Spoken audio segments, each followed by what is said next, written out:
Morning, Dad. Alright, here we are at the garden. I promised you another video tour, and I'll show you how the summer's coming to an end. Anyway, that's where the big butternut squash bed had been. You can see that I'm already composting over top of the plants that are there. Those are chips on top, so I'm mixing up green with some brown. But there's a butternut there.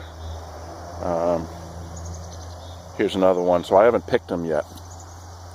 There are more in this grass. There's another one over there. So there's quite a few butternut squash still, but you can see that things are winding down for the squash stuff. There are the bushes off in the background. I'll give you a little panorama. Sunflowers in the background. Everything looks good. I really spent the entire day here duking it up one last time for the summer, or for the year. It won't literally be the last time I mow, but anyway, there's some zucchini in a pot. Let's take a quick walk. It's almost 8 in the morning, and you'd be amazed at the bees foraging already. Oh, here's the bed. This is where I tried that I had poor success, but had zucchini and yellow squash in here. Not enough moisture. Those sunflowers, I cut most of them down, but these sunflowers just took, I had 6 or 8 sunflowers in there. They just took way too much moisture. There you see some nice different varieties of peppers in the pot. Plants are loaded down. I have had so many raspberries I can't even begin to tell you, and you can see these are just full of berries ready to be picked. Very, very impressive. My gourds, I'm going to have more gourds than I know what to do with. Oh, some nice, see the eggplant in the background coming along? I should finish with 4 or 5 more eggplant on the year, so that'll be nice. Asparagus have never been healthier. I mean, these are more than, well, the real tops are more than 6 feet tall, but call that 6 feet tall plus, growing thick, growing strong. All right, so here are the hives. Like I told you, it's about 8, a little before 8 o'clock. It's just amazing the amount of foraging, in and out, in and out. Not much pollen coming in today. But I just can't imagine this much foraging if I'm not going to have some honey. Nice foraging. Oh, you can see I put straps on. You see the straps on the hive? That's in case a bear comes along. I don't think it'll really stop the bear, but it made me feel better to do something. You can't see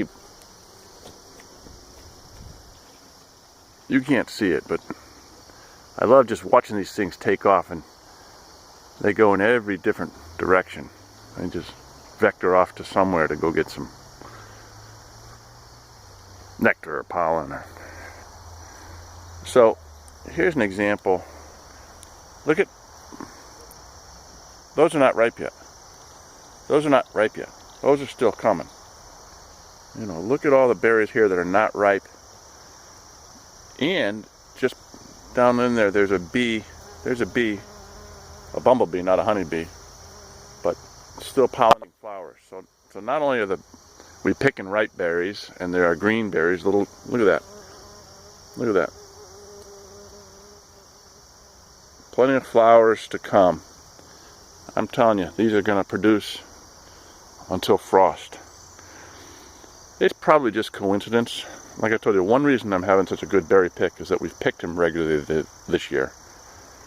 And it might be coincidence, but maybe adding that thick mulch. Look at the size of those berries. Maybe the thick mulch that I added. Look at those. Still to ripen. The thick mulch might have helped keep some moisture in there. All right, here's my pepper mess. Some enormous cucumbers still. We haven't had rain in 100 years, so I don't think the cucumbers, even if they're not big, I don't think they're going to be tasty. But I got some nice sunflowers standing sentry. Look at the size of those massive sunflowers. I mean, that has to be, they're bent over, but I think if you stretched it out, that's more than 12 feet tall. The one in the big one in the back. 10 feet's a basketball, and I would say that's got to be at least 12 feet tall. Just massive. I'll hopefully get a chance to save some of those seeds.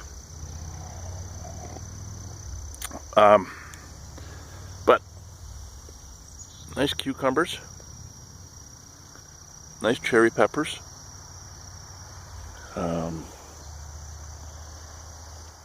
A lot of mess in here, but that's okay. It's that time of year. Frying peppers down there. More frying peppers. Some very handsome jalapenos. And so I told you I've seen hummingbirds down here a lot lately. Drawn in no small part to these gorgeous zinnia. And I got some 4 o'clocks down there. Some very, very nice stuff. And as you can see, boatloads of cucumbers everywhere. Those are wasted. I mean, they're just too big, and they're not gonna be good. But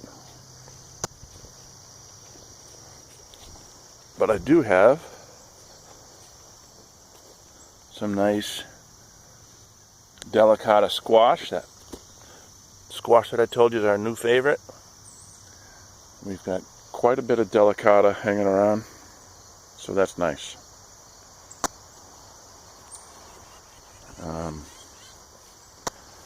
I picked yesterday, so you won't appreciate it, but I mean, I probably picked 8 or 10 fully ripe tomatoes off of this one plant. How's that for a productive Roma tomato? And here's some of your favorite cayenne peppers. And here's a nice bucket of Hungarian wax peppers. A little hot, but that's a lot on one bucket. That's pretty productive. Picked a boatload of tomatoes yesterday, Romas. Interesting, I went to Green Acres to get some corn. Now that's about as nice a heirloom tomato as you're going to get. A little scarred on top, but just beautiful. Speaking of beautiful,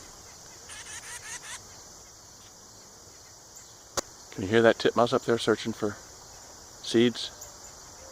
The bees are on those sunflowers.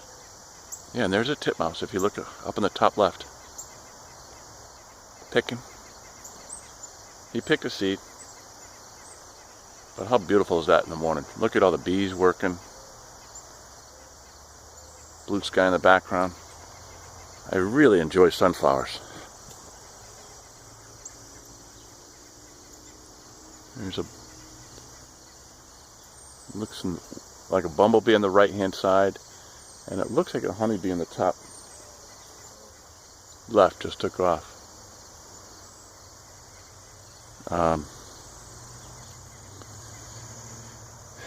Bee balm was fabulous, but it's all gone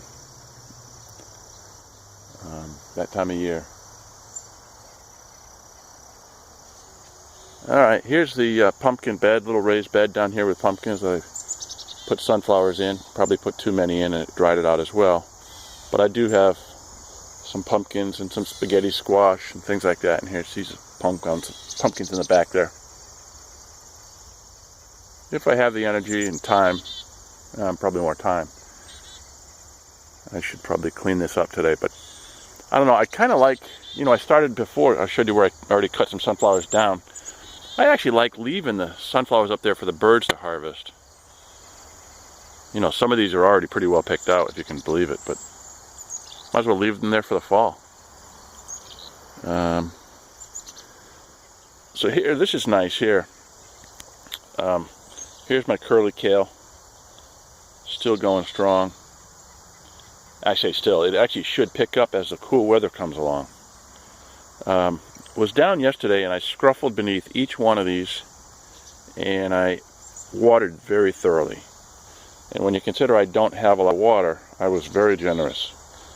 Put a lot of water on these. We've got, this week is, and here's my flat leaf kale, by the way. This week is going to be 90s. So we've got the last sort of, what I expect to be the last real heat wave of summer. And I really babied these things pretty much. Want to make sure they are very productive. So you can see some fresh scruffling down there and signs of fresh water. Likewise there. So want to have, and you know what I'm going to do now that I think about it?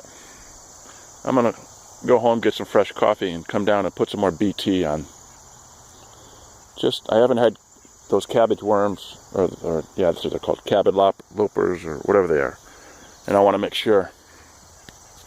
So here, another new addition this year, which I'm delighted with, are these zinnias. Gorgeous. I think I'll cut a bouquet and bring them back to Karen. My beans, I told you, I can't brag enough about my beans. I've had great beans. Watered this thoroughly yesterday as well. Beets, hopefully they'll finish strong. You know, I haven't had the best beets. And Swiss chard, watered thoroughly yesterday. So hopefully cool weather approaches. You can see because of the dryness of getting some brown leaves. This soil here, this is that bed you put together. This soil is really terrible. It's like talcum powder. I mean, it dries so fast, it just can't retain any moisture whatsoever.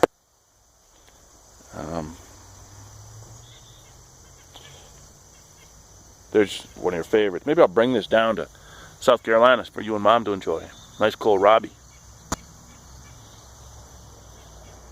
Pole beans, just can't say enough great things about pole beans.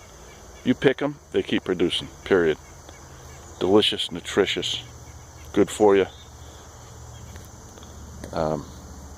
Okay, so here's cabbage 1 and cabbage 2. Both having problems.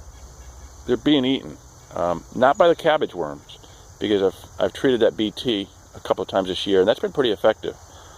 I think this is, believe it or not, I think this is slug problem. I've seen some slugs on them down here. Cauliflower in between, Brussels sprouts. Look at this eggplant plant here. That's a big eggplant. I've had plenty of good eggplant in my day, but that's magnificent. And some blossoms. You see some eggplant coming along. Okra's good. Just picked a bunch of okra. Got some yellow squash and got some zucchini squash. Likewise, watered this very heavily yesterday. So I think that should be pretty good. And that's the tour. That's kind of everything. Hope you're having fun down at the beach. We'll see you in end of the week. And that's kind of the update from the garden. Bees are foraging. Birds are eating. Hummingbird will be here soon. Probably already been here today. Bye-bye.